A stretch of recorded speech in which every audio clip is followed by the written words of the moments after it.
इंतखाबात 90 रोज में कराने का सुप्रीम कोर्ट का 5-3 का फैसला मौजूद है। पंजाब और केपी असम्बलियों के इंतखाबात इनको कराने ही पड़ेंगे। कानून साजी के बावजूद इस पर कोई असर नहीं पड़ेगा।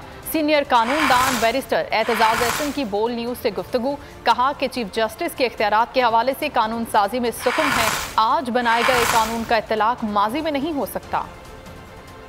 कर रहा हूँ मैं, उसके असरात ये होंगे कि वो चीफ जस्टिस की बजाय 3 जज उसका फैसला करेंगे। पर मैं जो बात कर रहा हूँ वो ये कर रहा हूँ कि असर तनाज़ा तो उनको ये है ना, वो 90 दिन के वाले से कि ये इलेक्शन ना कराने पड़े। बिल्कुल, वो उस पर कोई असर नहीं पड़ता। वो 1 मार्च का जो फैसला 3-2 की अक्सरियत से हुआ हुआ है, 5 जजों ने किया हुआ है, वो बरकरार रहेगा।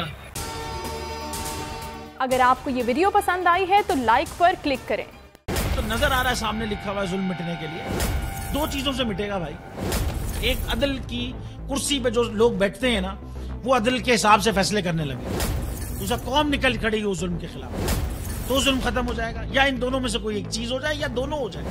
अगर 420 का मुकदमा था, उस वक्त अदलिया में जो लोग बैठे हुए केस देख रहे थे, वो पूछते ना यार चीट हुआ कौन है। जब उनको दिखता कोई चीट नहीं हुआ, केस खत्म कर देते। तो जालिम जुल्म कर ही नहीं पाता। 9 जजेस ने नोट बिफोर किया मेरे केस को यार, 1.5 साल चला।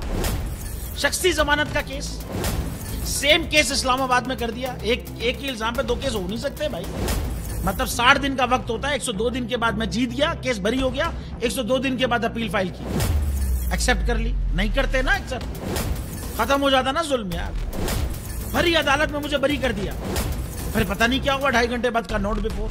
मैं नहीं सुनता ये केस, खड़े रहते अपने फैसले पे, मिट जाता जुल्म। अल्लाह ताला ने बिठाया इन कुर्सियों पे इनको यार, ये अल्लाह ताला की तरफ से फैसले करने हैं। तो या तो ये फैसले आएंगे, जुल्म मिट जाएगा, या कौम खड़ी हो जाएगी जुल्म के खिलाफ। सुप्रीम कोर्ट के मंसूर अली शाह साहब जस्टिस एक ऑर्डर पास किया उनकी बेंच ने, और उस ऑर्डर के अंदर उन्होंने बड़ा क्लियर बता दिया कि जी बरियत की जो दरखास्तें हैं वो कब कब लगेंगी। उसमें से एक वजह उन्होंने बताई कि जी जब कोई क्राइम ही ना हुआ हो तो बरी कर दें, ताकि अदालतों पे बोझ ना रहे, वो केसेस चलते ना रहे। सुप्रीम कोर्ट ये मिसालें कब बनाएगा ऐसे लोगों के खिलाफ जो इस तरह की एफआईआर काट रहे हैं, वैसे ऑफिसर्स, और ऐसे लोग जो इस तरह के केसेस को जजेस चला रहे हैं।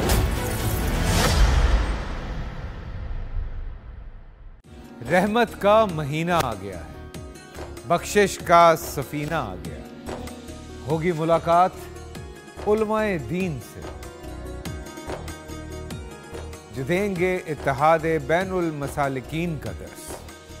जिक्र होगा अंबियाए कराम, रमजान की स्पेशल ट्रांसमिशन रमजान में।